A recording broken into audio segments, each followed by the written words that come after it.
నివారణకి చర్యలు తీసుకోవాలా. ప్రతి నెల ఆ కార్యక్రమాలు ఏం జరగవు. పంచాయతీల్లో ఎక్కడ జరగట్లా. బ్లీచింగ్ కొట్టాలా, ఎక్కడ కొట్టట్లా. ఇవన్నీ ఎవరు చూస్తారు? బ్లీచింగ్ కొట్టకుండా, దోమల నివారణకు చర్యలు తీసుకోకుండా, క్యాంపులు పెట్టకుండా ఏ విధంగా ప్రజలకి మీరు వైద్యాన్ని అందిస్తారు? కాబట్టి ఖచ్చితంగా అధికారులకి రిప్రజెంటేషన్స్ ఇవ్వండి. మా ఊర్లో క్యాంపు పెట్టమని చెప్పేసి వాళ్ళకి రిప్రజెంటేషన్స్ ఇవ్వండి. వాళ్ళు పెట్టకపోతే వాళ్ళు తప్పు అవుతారు. పెట్టించండి. 2-3 క్యాంపులు మీ మీ హయాంలో పెట్టించి ఉచితంగా గత గవర్నమెంట్ అయితే అద్దాలు కూడా పంపిణీ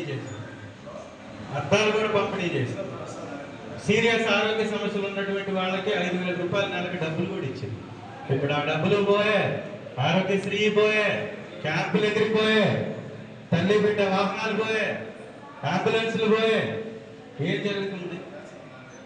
సో సమీక్ష అంటే కేవలం ఇది చెప్పడం కాదు సార్, ఖచ్చితంగా అది చేయండి. నెక్స్ట్ మీటింగ్లో దీనికి అంబులెన్స్ సార్ రికమెండేషన్స్ పంపించండి.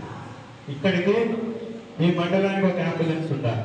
ఎట్టి పరిస్థితి అది ఎవరు నిర్వహిస్తారు, ఏ విధంగా వస్తుంది, ఏ గ్రాంట్లో వస్తుంది, ఏ డిపార్ట్మెంట్ నుంచి వస్తుంది, అదంతా తర్వాత. ఫస్ట్ అయితే ఇక్కడి నుంచి అంబులెన్స్ కావాలి. సీరియస్ కేసు ఉంటే ఉచితంగా ఇటు మార్కాపురానికో, ఉచితంగా ఇటు వినుకొండకో పంపించేటటువంటి వెసులుబాటుని కల్పించండి.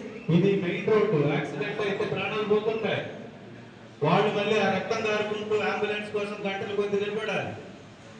సో అంబులెన్స్ ఖచ్చితంగా హెడ్ క్వార్టర్లోని ఒక ప్రాంతంలో అంబులెన్స్ ఉండాలి. అది మీ బాధ్యత. డెఫినెట్గా అంబులెన్స్ ప్రపోజల్ పెట్టండి. ఉంటే దాన్ని ఎక్కడ పెడుతున్నారో అవగాహన కల్పించండి.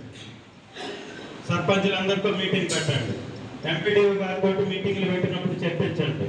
మీరు కూడా క్యాంపులు పెట్టినప్పుడు చెప్పండి, చెప్పి చేయించండి. Thank you.